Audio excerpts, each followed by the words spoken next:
Olá, meu nome é Tássia, sou professora de literatura e hoje nós vamos estudar as vanguardas. Bom, já na capa da nossa aula nós temos uma demonstração do que foi a produção artística de vanguarda. Nós temos alguns quadros produzidos nessa época. Mas agora vamos entender o que são as vanguardas. Vamos à aula. Bom, o objetivo da nossa aula, o que nós esperamos é que você, ao final dessa aula, consiga compreender o que é vanguarda, identificar as vanguardas, suas características e as obras produzidas nessa época. Para melhor entender essa aula, você deverá saber os seguintes tópicos: entender o que é vanguarda, conhecer a produção artística anterior ao período das vanguardas. Agora vamos ao vocabulário e conceitos. No vocabulário e conceitos, nós temos algumas palavras, alguns conceitos que irão aparecer durante a aula e que será interessante você saber o que é. Então, vanguarda, termo que designa uma série de movimentos artísticos radicais a partir do início do século XX. São a essência do modernismo como estética, espírito, atitude e comportamento. Outra definição de vanguarda: movimento formado por grupos de pessoas que, por seus conhecimentos ou por uma tendência natural, exercem papel de precursoras ou de pioneiras em determinado movimento cultural, artístico ou científico. Assim aconteceu com o conjunto de 5 ismos: o cubismo, o futurismo, o expressionismo, o dadaísmo e o surrealismo, que nós vamos trabalhar durante a nossa aula. Vocabulário e conceitos.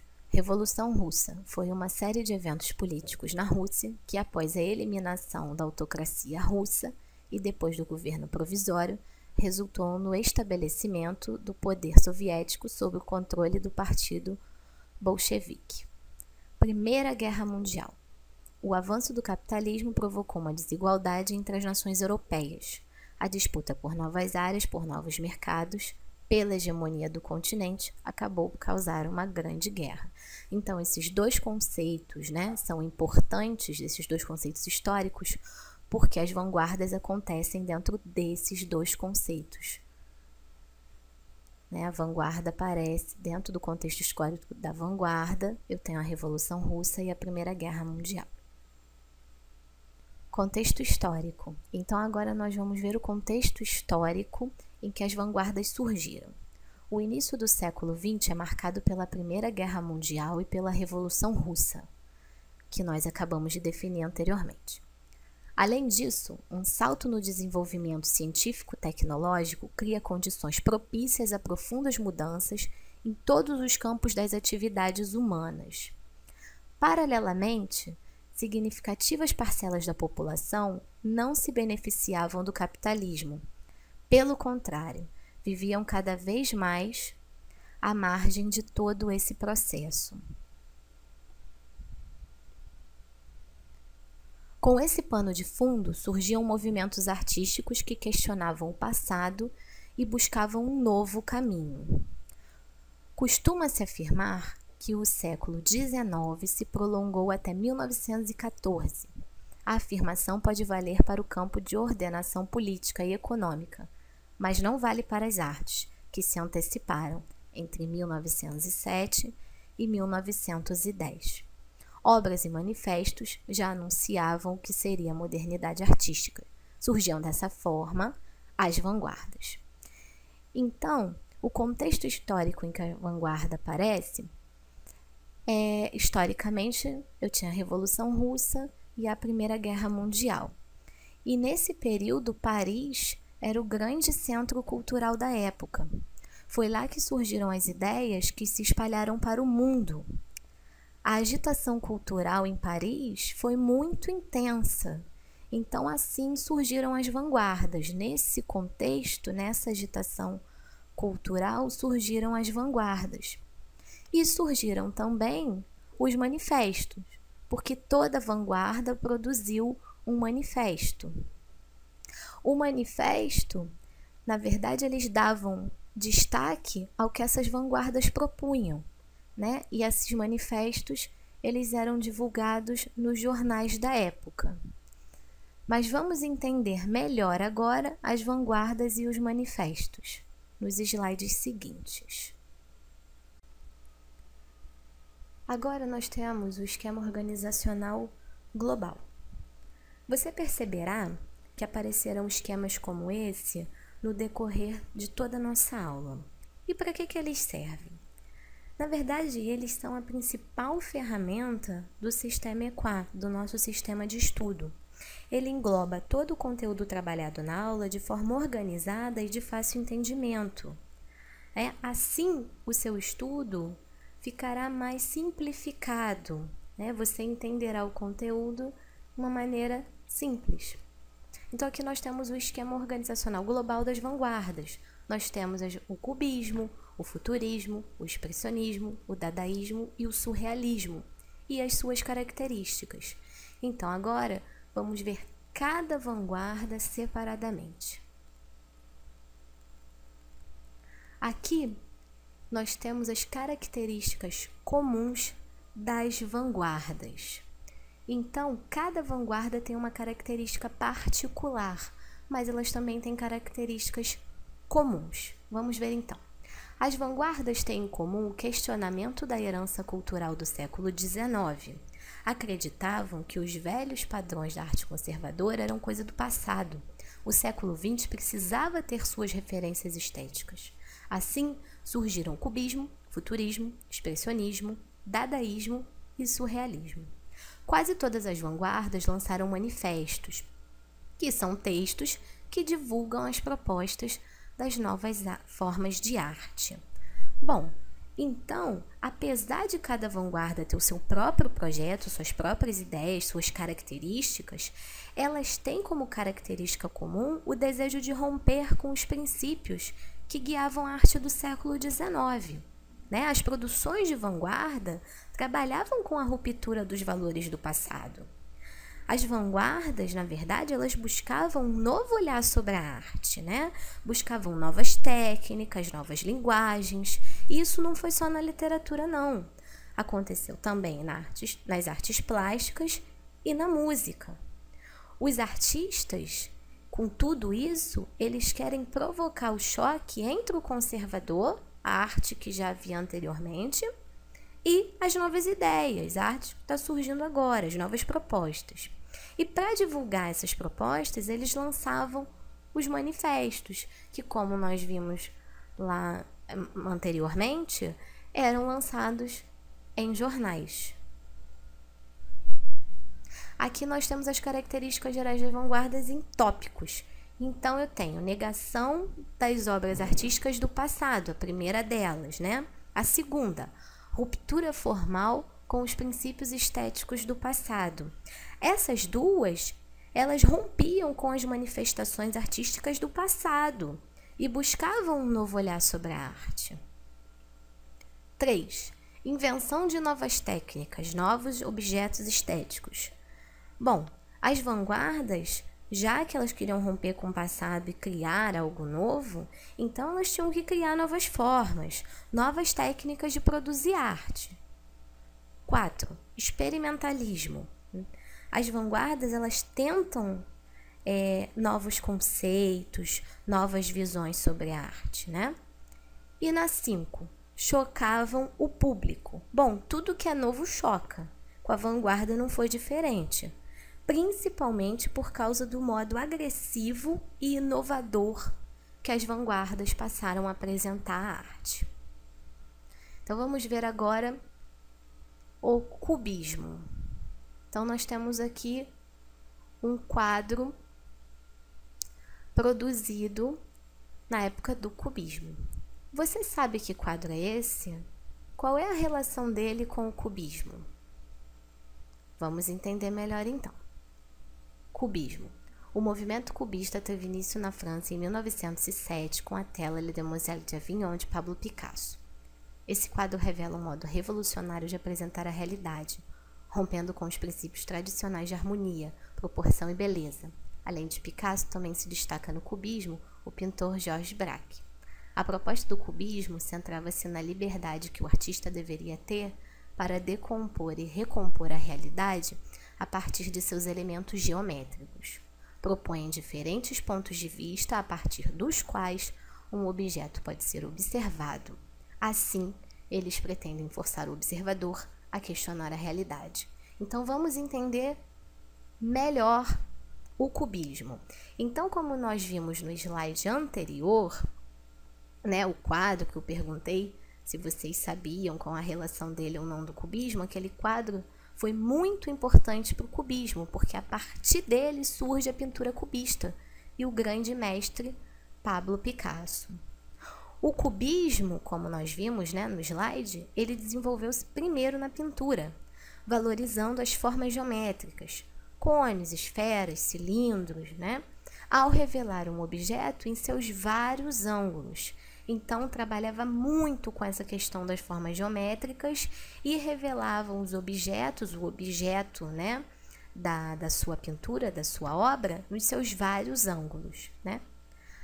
E o cubismo, ao forçar o observador a questionar a realidade, o que eles querem com isso, né? Eles querem que não haja uma única interpretação da obra. Então, quando o cubismo força o observador a questionar a realidade, eles querem que esse observador perceba as várias interpretações da arte. Vamos rever no slide a seguir o quadro de Pablo Picasso, Les Demoiselles d'Avignon. Então, novamente o quadro. Agora a gente já sabe um pouco sobre cubismo e nele nós vamos perceber algumas características, alguns aspectos cubistas. Então, nós temos aí 5 mulheres nuas mostrando corpos e rostos definidos por formas geométricas, né? O cubismo trabalhava muito com as formas geométricas. Os braços são disformes e os cotovelos pontiagudos. Corpos e cabeças mostram ao mesmo tempo o rosto e as costas em uma impossibilidade física, né? Então, com essa obra, Picasso destrói totalmente o mito da beleza feminina, né? E mostra as diferentes etnias. Ele trabalha com as formas geométricas, como nós já percebemos, que é uma grande característica, uma característica típica do cubismo. Então, agora vamos ver o cubismo na literatura. Na literatura, o cubismo tem destaque com o manifesto de autoria de Apollinaire. Ele defendia a invenção de palavras e propunha a destruição das sintaxes já condenadas pelo uso, criando um texto marcado pelos substantivos soltos e pelo menosprezo dos verbos, adjetivos e pontuação. No Brasil, a influência do cubismo aparece na obra de Oswald de Andrade. Alguns de seus poemas surpreendem o leitor pelas estranhas associações que deslocam o olhar para vários aspectos do real simultaneamente, né? Então, os poetas cubistas, eles buscam criar novas perspectivas e afirmar a necessidade de manter as coisas em constante relação, né? Eles querem criar algo novo e para isso eles se utilizam de versos livres, que são aqueles versos que não têm métrica, eles negam a rima e a harmonia. Então, a partir daí, eles criam novas perspectivas dentro da literatura. Então, ainda dentro de cubismo, eu trouxe para vocês um exemplo dessa vanguarda na literatura. Então, eu tenho o poema Hípica, de Oswald de Andrade. Saltos recordes, cavalos da penha, correm joques de Higienópolis. Os magnatas, as meninas e a orquestra toca. Chá na sala de coquetéis. Oswald de Andrade. Para mostrar uma corrida de cavalo na hípica, o eu lírico faz uma sobreposição de imagens que desloca o olhar do leitor da pista para o público entretido pela orquestra. Isso resulta numa imagem multifacetada, composta de fragmentos de vários planos da realidade. Então, nesse poema, nós encontramos algumas características do cubismo, né? Como a predominância de substantivos, magnatas, meninas, orquestras, né? Usa muitos substantivos e flashes cinematográficos, quer dizer, ele muda rapidamente o olhar dele. E com isso, ele desloca também o olhar do leitor, né? Uma das características do cubismo na literatura. Então, agora eu tenho o meu esquema organizacional sobre o cubismo. Então, eu tenho as vanguardas dentro dela, o cubismo, e eu tenho algumas características do cubismo que nós já vimos, que é romper com o passado, valorizar as formas geométricas, questionar a realidade, e ainda o cubismo propunha a destruição das sintaxes. Então, agora vamos ver mais uma vanguarda, o futurismo. Em 1909, era publicado o Manifesto do Movimento Futurista, escrito pelo italiano Filippo Marinetti. O futurismo pregava uma sintonia entre a arte e o mundo moderno, regido pela velocidade, pelas máquinas, pelos motores. Marinetti lança mais de 30 manifestos e em todos eles aparece a mesma proposta, violenta de destruição total do passado, o fascínio pela guerra, que promove a aniquilação dos símbolos do passado, e exaltação pelas formas do mundo moderno, como os automóveis, o avião, velocidade. Adotando uma perspectiva violenta e agressiva, os futuristas exaltavam a bufetada e o soco como meio de despertar o público da passividade. Dentre as propostas futuristas estão a disposição das palavras em liberdade, a abolição dos adjetivos e dos advérbios, o substantivo duplo, a abolição dos sinais de pontuação, que deveriam ser substituídos pelos sinais da matemática. Embora a área de maior penetração do futurismo seja a literatura, o movimento também encontra ecos na pintura. Bom, então, Marinetti, por meio da exaltação à máquina e à velocidade, né, tenta romper com essa estagnação cultural que estava acontecendo no país, né, e promover um espírito de modernização industrial, né? Ele tenta o tempo inteiro trabalhar com esses elementos que dão ideia de evolução, de algo moderno, né? A velocidade, como foi dito anteriormente, o avião, né?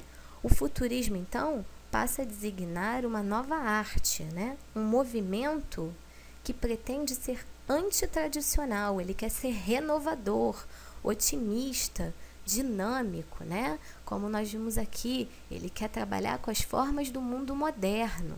Então, ele quer ser dinâmico, né?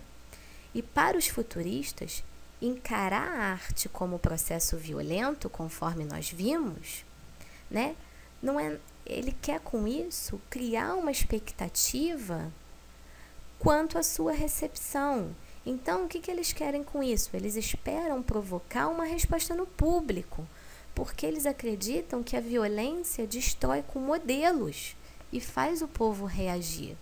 Então, na verdade, aí, essa violência que eles usam é uma maneira de tirar o povo dessa passividade, de fazer com que o povo acabe reagindo, né? Então, esse manifesto, né, ele surpreende muito o manifesto futurista pelo caráter violento, né, e radical das propostas, mas tinha um objetivo. E aqui nós temos, novamente, as propostas futuristas, que nós vamos ver a seguir mais a fundo. Então, aqui nós temos as características, né, uma a uma.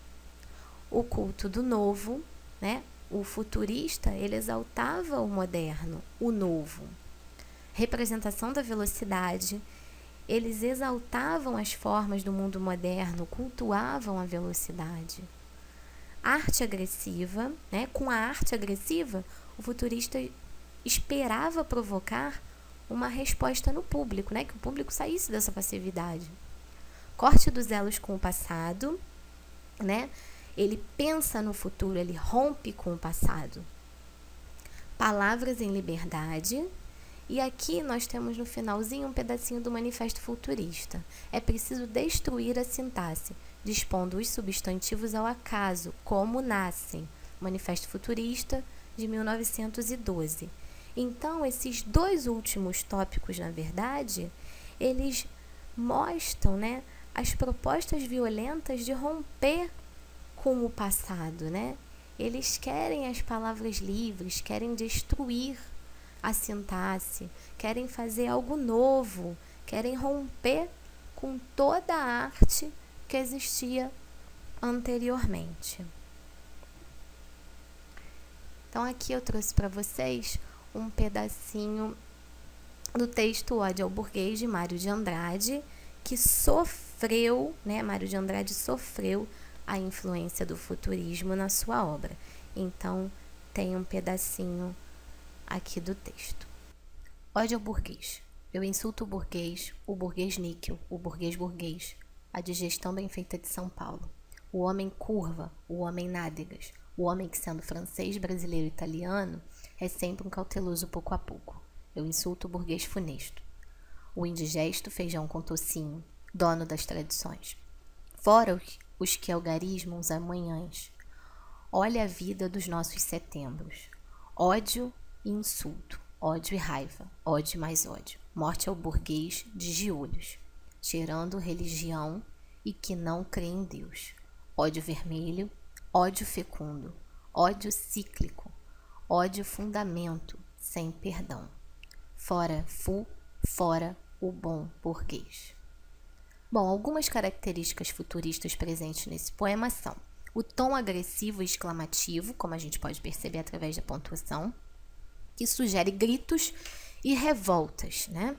A irreverência contra a estrutura social e a substantivação dupla. Então, aqui a gente percebe, né, o tom agressivo com fora, ódio, né? Como se fossem gritos, né? Ódio, insulto, ódio e raiva. Então, o ponto de exclamação dá essa ideia, como se fossem gritos, como se ele estivesse agredindo, revoltado. E a substantivação dupla, quando eu utilizo, né, dois substantivos aqui juntinhos, burguês, níquel. Então, aqui tá homem, nádegas. Então, aqui eu tenho a substantivação dupla característica do futurismo. Bom, então vamos ver agora um pouco dessa vanguarda nas artes plásticas. Vamos ver como que elas aparecem nas artes plásticas. Então, aqui eu tenho o quadro de Umberto Boccioni. Vamos entender melhor, então, o quadro. Bom, o quadro de Umberto Boccioni, nele a rua penetra o edifício. As formas tornam-se transparentes. São pintadas em sobreposição simultâneas, assim como os acontecimentos que ocorrem na rua e no edifício. O nervosismo da vida urbana e o ritmo alucinante também estão presentes na obra, né? Como a gente pode perceber. Então, nesse quadro, o Humberto retrata, né, não só nesse quadro, como nas suas telas e nas suas esculturas, a vida moderna e os seus movimentos. A vida moderna é algo muito dinâmica, né? Como o próprio texto diz, tem um ritmo alucinante. Então, aqui acontece a mesma coisa.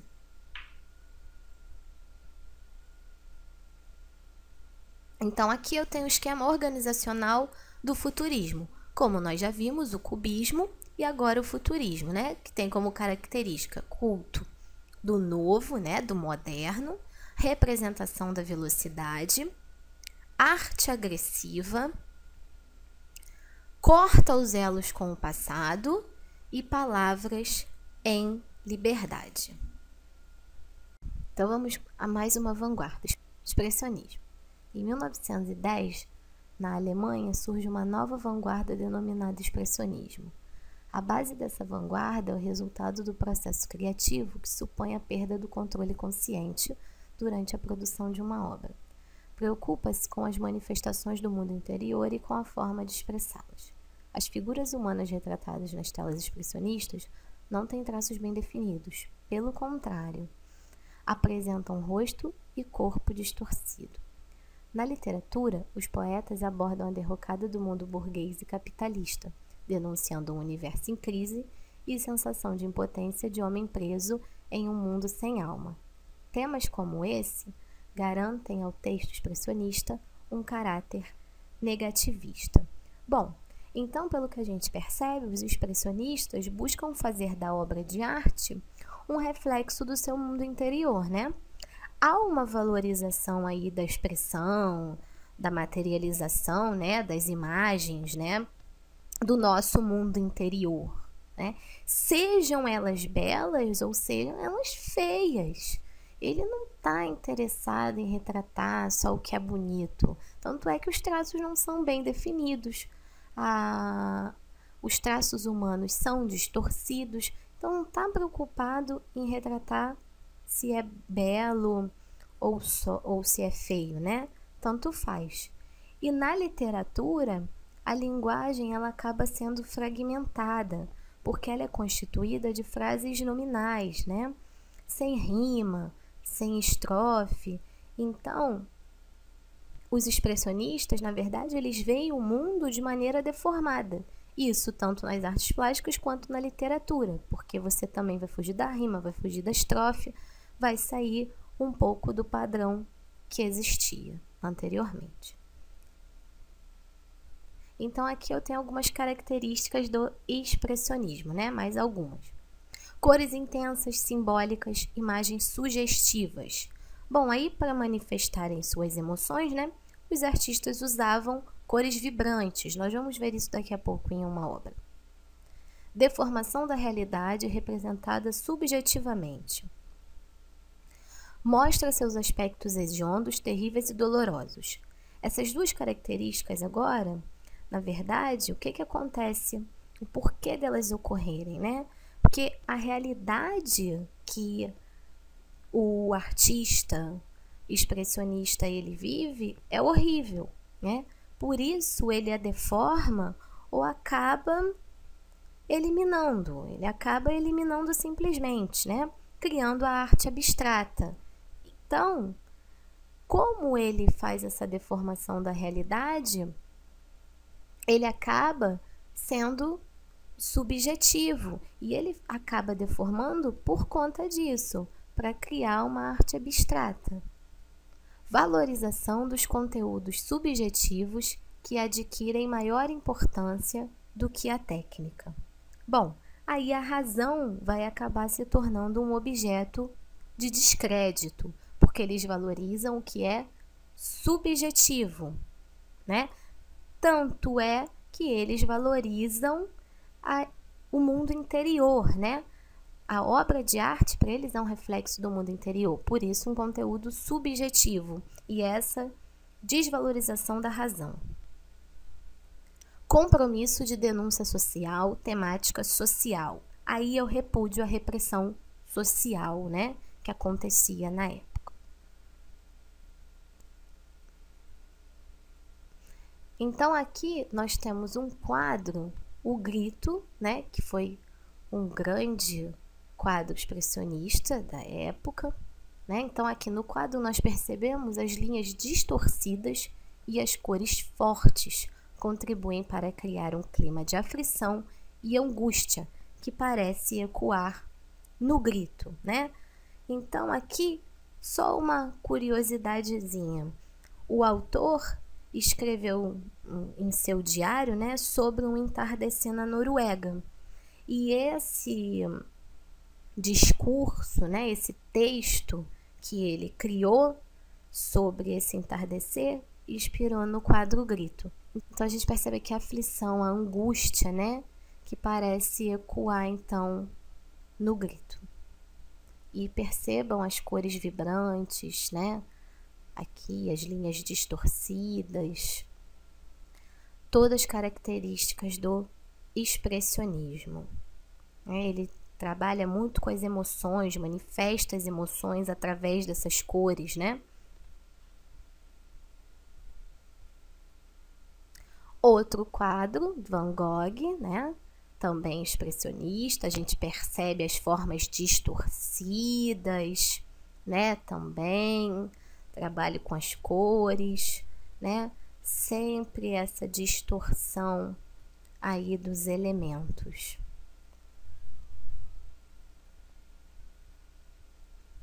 Então, aqui nós temos o esquema organizacional, temos mais uma vanguarda, então nós já vimos o cubismo, já vimos o futurismo e agora o expressionismo, que tem como características cores vibrantes, né, cores intensas e deformação do real.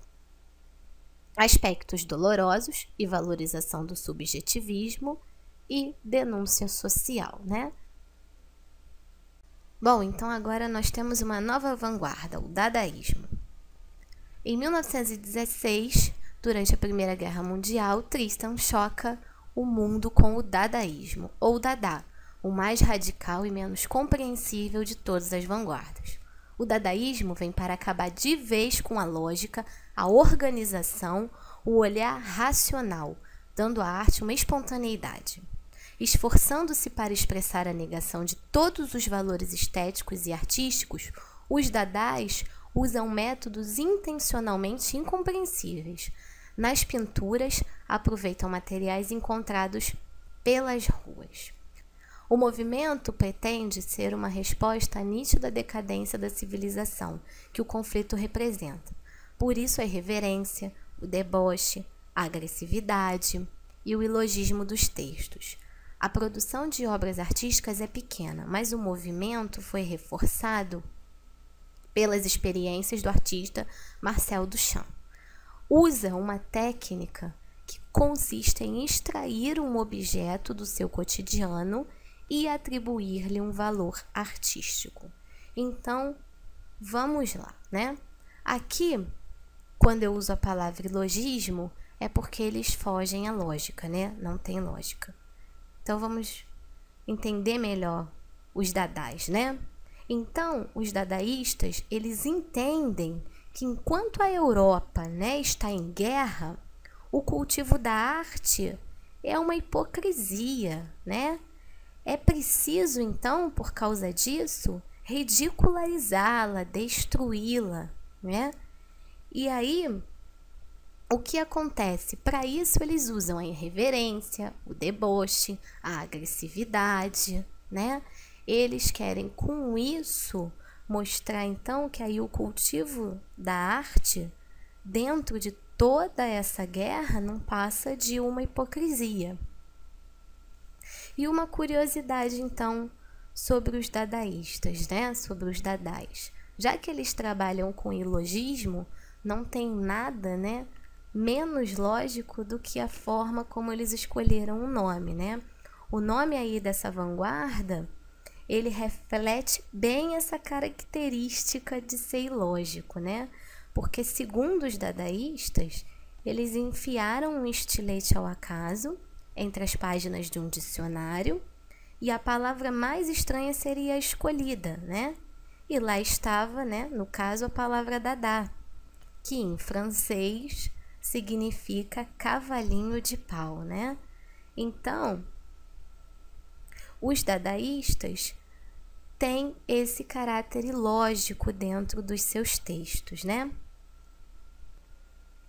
Agora, quanto ao artista, como aparece Marcel Duchamp, que usa essa técnica de extrair um objeto do seu cotidiano e atribuir-lhe um valor artístico, na verdade, nada mais é do que um objeto de consumo que é transformado em uma obra de arte, né?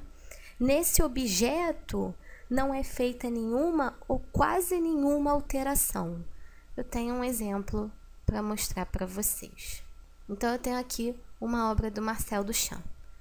O urinol está invertido, o cano de água que deveria ficar na parte superior e voltado para dentro da parede foi deslocado para a parte inferior, virado para cima, para o observador. Então, aqui eu percebo bem, né, os deslocamentos dos objetos e a renomeação que ele atribui novos significados, né, permite novas leituras. Então, é bem típico do dadaísta todas essas características. Então agora vamos ver um pouquinho do dadaísmo na literatura.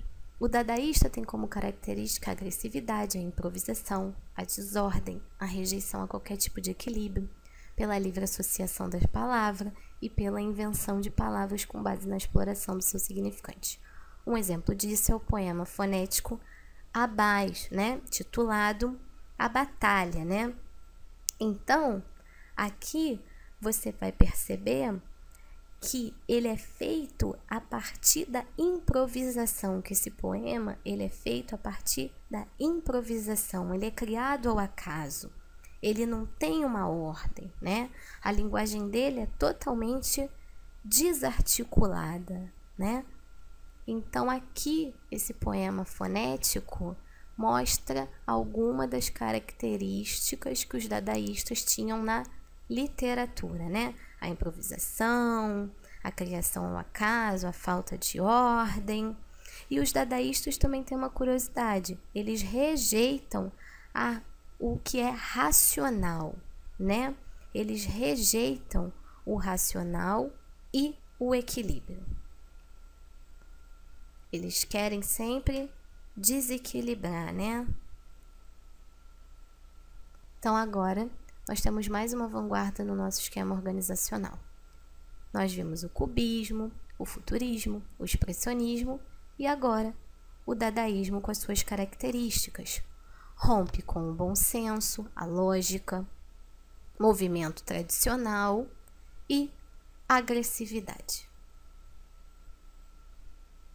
Bom, então vamos aprender mais uma vanguarda, né? A última delas, o surrealismo. Inicia-se com o Manifesto do Surrealismo de André Breton. As propostas artísticas dele são ligadas ao subconsciente e à psicanálise. Dois são os aspectos que marcam o surrealismo em seu início: as experiências criadoras automáticas e o imaginário tirado do sonho. O automatismo artístico extravasa os impulsos criadores do subconsciente sem controle da razão. Na literatura, esse princípio era chamado de escrita automática. A outra linha de atuação, a onírica, busca a transposição do universo dos sonhos para o plano artístico. Bom, então, na verdade, essa vanguarda ela procurava uma nova realidade através da exploração do inconsciente, do subconsciente, né? É uma vanguarda ligada às artes visuais e é interessada também em ter conhecimento sobre o ser humano, tanto que é ligada aí, né, em alguns conceitos da psicanálise, né? Através, né, da fantasia, do sonho, da loucura, os surrealistas acreditam que poderiam libertar o subconsciente. O surrealismo, ele usa também o automatismo, né? Como bem está escrito, né? O automatismo, e que depois na literatura foi chamada de escrita automática, mas nós vamos ver isso depois, né? O que significa esse automatismo, né? Significa que o artista ele vai pôr na tela, né, no caso das artes plásticas, ou no papel, no caso da literatura, os seus desejos interiores, né? Já que ele trabalha com a questão do sonho, com a questão da fantasia, então ele vai pôr na tela o que ele tem no seu interior, né? Então eles acreditavam que para eles produzirem alguma obra, eles tinham que estar naquele estado quase um dormir acordado, né? Então vamos continuar com o surrealismo. O fascínio pelo inconsciente aproxima os surrealistas das teorias de Freud. Para ele, o comportamento consciente é regido por desejos inconscientes. Explorando os limites do real, estudando a loucura, os sonhos e os estados alucinatórios, os surrealistas produzem uma arte de impacto. O surrealista Salvador Dalí teve muita influência de Freud. Em suas obras, Dalí usa temas como o sexo, o sono e o sonho com frequência. Na literatura, André Breton é o grande nome. Bom, na literatura, a libertação do inconsciente, o sonho, né, deve ser feita através da escrita automática. No manifesto, né, ele ensina como usar o automatismo. Então, nós já vimos que o automatismo é pôr na tela, no caso da literatura, o papel, os seus desejos interiores. E é isso que ele vai ensinar no seu manifesto, que nós vamos ver a seguir um trecho. O que a gente percebe é o gosto que o surrealista tem pelo inconsciente, né? A intuição, né, aproxima os surrealistas de Freud, né? Porque Freud também coloca em segundo plano o que é racional, o que é consciente. Ele trabalha com o subconsciente, né? Ele acredita que no subconsciente é que vai reger o ser humano. Os surrealistas ignoram que a razão não é o melhor modo de descobrir sobre o ser humano, né? Porque aí a razão, eu vou estar mais trabalhando com o consciente e eles trabalham com o inconsciente, com o subconsciente. Então agora nós vamos ver um trecho do Manifesto Surrealista, né? Nesse trecho, eles ensinam, né? É ensinado a usar como funciona, né, essa proposta do automatismo. Então eu tenho: mandem trazer algo com o que escrever. Depois de se haverem estabelecido em um lugar tão favorável quanto possível a concentração do espírito sobre si mesmo, ponham-se no estado mais passivo ou receptivo que puderem. Façam abstração de seus gênios, de seus talentos e dos de todos os outros.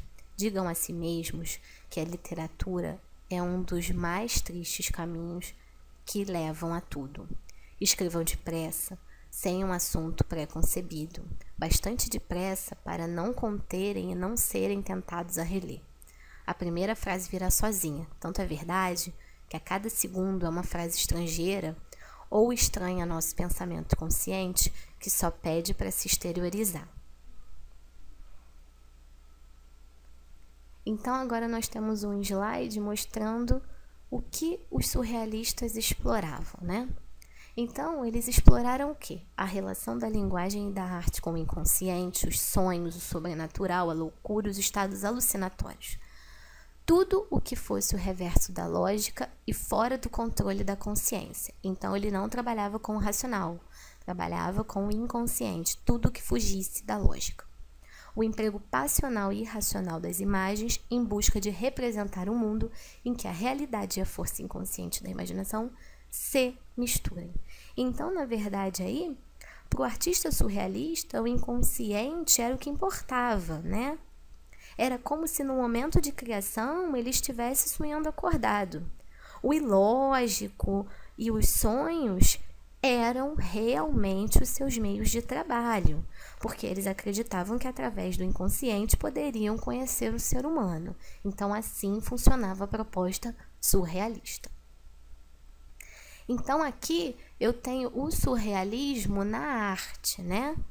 Eu tenho, então, nesse quadro, eu consigo perceber a simplicidade do surrealismo, né? Então, eu tenho aí que o artista usou o método automatismo. Assim, ele revela em sua obra seus desejos interiores. Então, o automatismo revela o desejo interior. Ele deixa-se levar por esse momento interno, né, interior, que ele está vivendo no momento. Então, aí a gente percebe a simplicidade do quadro, formas muito simples, né? Uma imagem fantástica, né?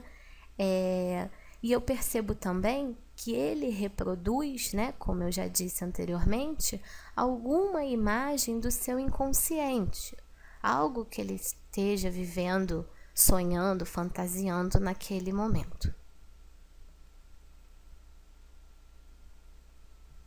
Então, agora no nosso esquema organizacional global, além do cubismo, futurismo, expressionismo e dadaísmo, eu ganho mais uma vanguarda, que é o surrealismo, né? E dentro das características do surrealismo, eu tenho a relação com o inconsciente, a espontaneidade da linguagem, e o surrealismo, né, é reverso da lógica e emprego irracional das imagens. Então, agora eu tenho os exercícios, né? Agora é a sua vez de ver se realmente você conseguiu entender tudo o que foi trabalhado na nossa aula. Então, eu tenho o número 1. Muitos autores brasileiros do modernismo foram influenciados pelas vanguardas artísticas europeias, as hoje chamadas vanguardas históricas. Leia o texto abaixo e indique a que vanguarda ele se filia. O pastor pianista. Soltaram os pianos na planície deserta, onde as sombras dos pássaros vêm beber. Eu sou o pastor pianista. Vejo ao longe com alegria meus pianos recortarem os vultos monumentais contra a lua. Acompanhado pelas rosas migradoras, apacento os pianos que gritam e transmitem o antigo clamor do homem. Murilo Mendes. Então, nós percebemos aqui que o texto ele pertence ao surrealismo, né? Por quê? Porque ele representa um mundo em que a realidade e a força inconsciente acabam se misturando, né? E acaba com isso causando um estranhamento, né? Como isso acontece? No momento em que ele mistura, né? Planícies desertas, né? Pois em uma planície deserta, pianos são pastoreados por um pastor pianista. Então eu ponho planícies, né? E os pianos que são pastoreados, né? Por um pastor que é pianista. Então isso causa estranhamento. E eu acabo utilizando também elementos que fogem da lógica. Um piano pastoreado, né? Tudo isso causa um estranhamento. Ele não trabalha mais com a realidade, né? Com o real, com o racional. Por isso, esse texto pertence à vanguarda, né? Surrealista. Então, vamos ao exercício 2. Em 1924, os surrealistas lançaram um manifesto no qual anunciaram a força do inconsciente na criação de novas percepções. Valorizavam a ausência de lógica das experiências psíquicas e oníricas, propondo novas experiências estéticas. Sobre o surrealismo, é correto afirmar: A. Baseia-se na razão negando as oscilações do temperamento humano. B. Destaca que o fundamental na arte é o objeto visível em detrimento do emocionalismo subjetivo do artista. C. Concede mais valor ao livre jogo da imaginação individual do que a codificação dos ideais da sociedade ou da história. E D. Busca limitar o psiquismo humano e suas manifestações, transfigurando-os em geometria a favor de uma nova ordem. Bom, então aqui eu tenho na letra A, né? Ele quer saber, então, qual a afirmativa que realmente tem a ver com o surrealismo. Então, na letra A, baseia-se na razão, negando as oscilações do temperamento humano, né? Aqui eu tenho, na letra A, uma resposta errada. Por quê? O surrealismo, ele trabalha com o irracional, com a fantasia, com o sonho e com o inconsciente humano. Então, não é nada baseado na razão e nem nega a oscilação do temperamento humano. Então, essa resposta está errada. B. Destaca que o fundamental na arte é o objeto visível em detrimento do emocionalismo subjetivo do artista. Novamente, essa resposta também não está correta, né? Ela está errada, porque o surrealismo trabalhava com o inconsciente e o subconsciente do ser humano, né? Então, aí a razão era deixada de lado, eles trabalhavam com o abstrato. Então, aqui eu não tenho a perda do emocionalismo subjetivo. Não tenho isso, né? Pelo contrário, se eu deixava de lado a razão, eu trabalho com o subjetivo. C. Concede mais valor ao livre jogo da imaginação individual do que a codificação dos ideais da sociedade ou da história. Bom, essa está correta, né? Porque o surrealismo, ele compreende a arte como saber cultural e estético gerador de significação e integrador da organização do mundo e da própria identidade. Então, aqui está correta, né? Principalmente imaginação individual. D. Busca limitar o psiquismo humano e suas manifestações, transfigurando-as em geometria a favor de uma nova ordem. Bom, primeiro que está errado porque ele não busca limitar o psiquismo humano, né? O movimento que faz uso das formas geométricas é o cubismo e não o surrealismo, também transfigurando-as em geometria. Nada disso. Quem trabalha com as formas geométricas é o cubismo. E também o surrealismo não busca limitar o psiquismo humano. 3.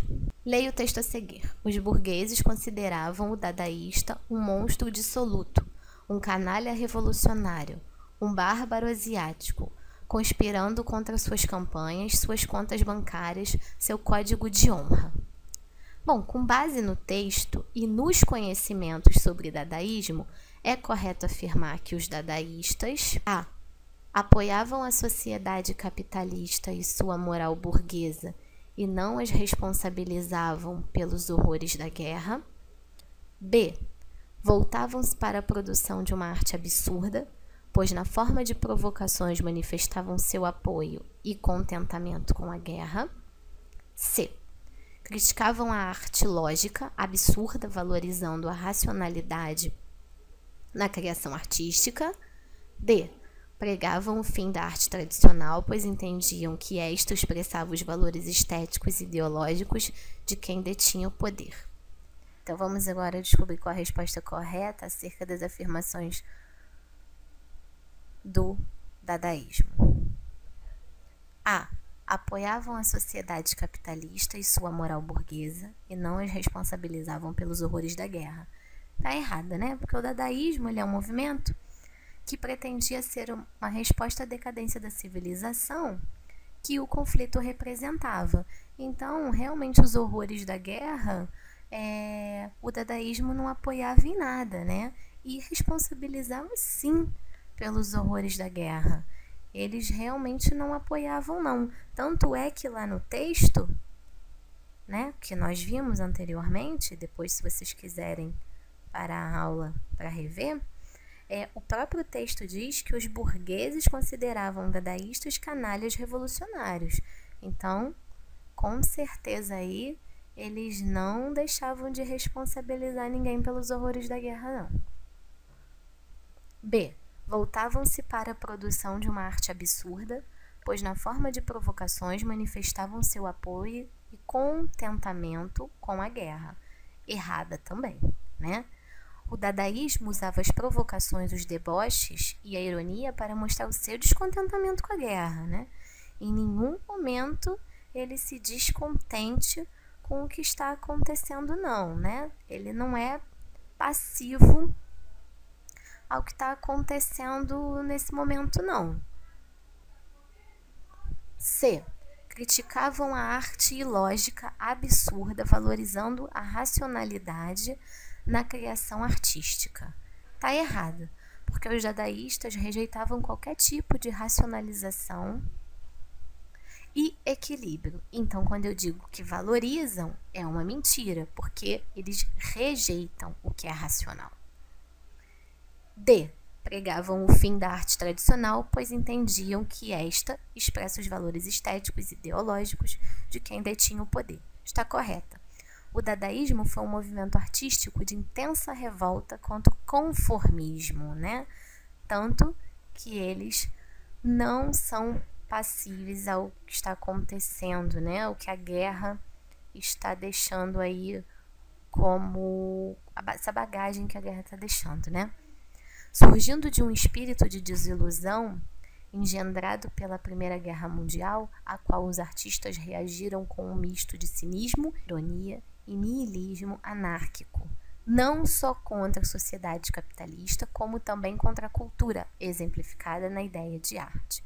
Então, o dadaísmo, ele pregava realmente o fim de uma arte tradicional. Ele queria romper, né, com o passado, né, e queria mostrar uma nova arte, queria romper com esse valor estético do passado de quem detinha o poder. E com isso trabalhava com o deboche, com a ironia. Bom, pessoal, nós chegamos ao fim da nossa aula sobre vanguarda. Eu espero que vocês tenham esclarecido as suas dúvidas. E se vocês precisarem de mais alguma explicação, mais alguma aula, vocês podem entrar em contato conosco pelo site www.santoapoio.com.